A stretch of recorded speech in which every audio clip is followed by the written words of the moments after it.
Olá, terceiro ano, vamos para a nossa aula de ciências que está na página 3 do nosso segundo módulo. E hoje o assunto é sobre os seres vivos e os espaços onde vivem. Nós conheceremos o conceito de habitat, reconheceremos tipos diferentes de habitat e relacionaremos alguns seres vivos com os ambientes aonde vivem. Primeiro, o que é habitat? Este conceito tem relação com os diferentes ambientes e também com os seres vivos, ou seja, são as diferenças entre os ambientes, os locais terrestres ou aquáticos, que nos ajudarão a entender um pouco melhor a escolha de cada grupo dos seres vivos por estes espaços. Habitat é o local onde eles moram, onde eles residem.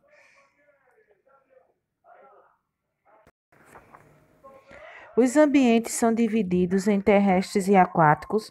Neles podemos encontrar diversos organismos, como plantas, algas, fungos, bactérias, animais. As aves, por exemplo, são animais terrestres. Apesar de voarem, elas não podem ser consideradas como seres que vivem no céu.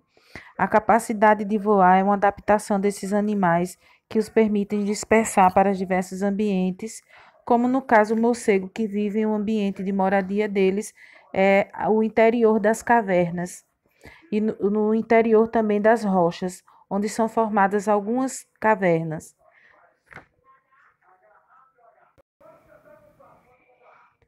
Lembrando que o habitat é o local onde o ser vive no ambiente, ou seja, onde podemos encontrá-lo. As aves, por exemplo, podem viver nas florestas, nas matas, pois é onde eles podem ser encontrados. Alguns pássaros vivem em galhos de árvores, vivem em floresta como na Mata Atlântica, na floresta amazônica, onde é mais fácil deles serem localizados.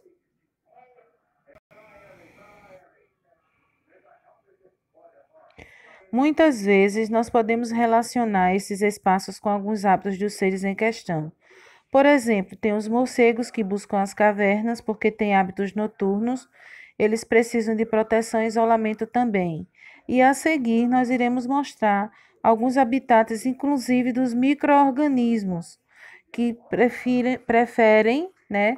A preferência deles é nos alimentos, como o mofo. Eles são micro-organismos.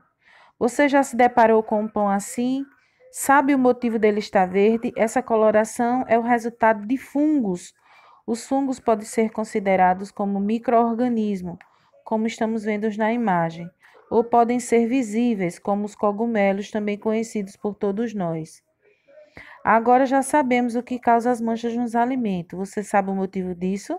É a presença de fungos em alimentos que se deve à alimentação dos mesmos. Este grupo de micro-organismos depende da matéria orgânica, nesse caso o pão, que oferece recursos para que eles sobrevivam. Por isso, podemos dizer que o pão é o habitat, é o local onde podemos encontrar alguns fungos, quando o pão já está passado.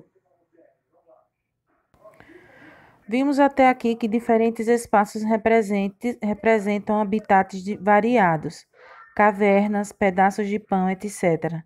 Através dos exemplos apresentados, conseguimos relacionar alguns dos seres vivos com seus próprios hábitos e, consequentemente, com os espaços onde vivem. Veremos agora exemplos de habitats aquáticos, onde residem peixes, tubarão, baleia, golfinho. Assim como os corais, as cracas também viveram no ambiente aquático. Nas imagens a seguir, nós podemos observar a presença desses animais. As cracas são crustáceos, parentes distantes dos camarões, das siris, das lagostas e caranguejos, e que possuem hábitos sésseis. O que significa isso? São seres que vivem presos a alguma coisa. Sua estrutura depende de algo para que eles fiquem fixos. Podem ser cascos de navios, pedras, podem ser nas madeiras que ficam dentro dos mares, nas pontes. Os corais podem se estender por grandes áreas, conhecidas como recifes. Nestes ambientes vivem muitos outros seres, peixes, algas, crustáceos, como camarões e pequenos caranguejos, ouriços, estrelas do mar, moluscos, etc. Perceba que os corais servem de habitat para uma série de outros seres vivos. Isto inclui também o plâncton. O plâncton engloba os organismos de origem vegetal ou animal e que vivem nas águas doces e salgadas. As plantas. Não podemos esquecer das plantas. O habitat de uma planta não é diferente do habitat de outro ser vivo. Porém, devemos lembrar que as plantas precisam de um solo para se fixarem e sobreviverem. A maioria das plantas são encontradas em florestas, bosques, etc. E para finalizar, vamos marcar as páginas 7, 8 e 9 do nosso livro e realizar a atividade com muita atenção. Até a próxima aula.